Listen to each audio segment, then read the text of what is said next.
To, ka mēs pieminējām vai nepieminējām, ko jūs uzskatāt par vienu, maksimums divām, neizvēršoties, lielākām nepilnībām vai aplamībām vai kļūdām, es negribu tos skarbākos vārdus lietot, kas šobrīd notiek ar nodokļiem un nākamā gada budžetu, kuru var, ar uzsveru, kuru var izlabot pāris mēnešos līdz budžeta akceptēšanai Saeimā? Akcīzes, joprojām ir salīdzinoši vienkāršs instruments, ko var izmantot. Tur ir atsevišķa sadaļa un stāsts par zemes nodokļu un graustiem. Tas ir tas, kas ir relatīvi vienkārši. Vairāk dažādos nodokļos? Vairāk dažādos nodokļos un vēl joprojām, tā kā eksportētājiem tas PVN, tagad vēlreiz eksportētāji tie, kas ienes naudu ekonomikā.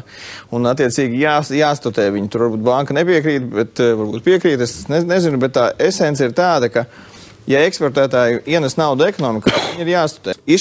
Par PVN. Par PVN. Bērzņikungs? Es uzskatu, ka lielākā, teiksim, kā jau teicu, ir otrās pensiju līmenis, to nevajadzētu aiztikt un kopumā to vajadzētu pārveidot tā, lai mums būtu motivācija investēt Latvijā šo naudu. Otrs ir arī kā to kompensēt ar to pašu PVN, bet padomājot, kā šis izdevuma pieaugums ietekmēs maz nodrošinātos iedzīvotājus.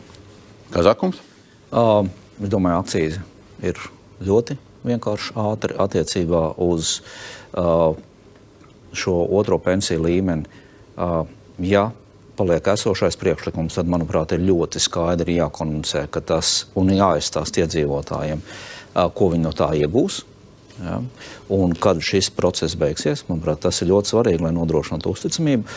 Un neatkārtojoties to, ko kolēģi jau teica, manuprāt, ir ļoti svarīgi neaizmirst, ka galvenais atrisinājums budžeta problēmām ir ekonomikas izaugsme.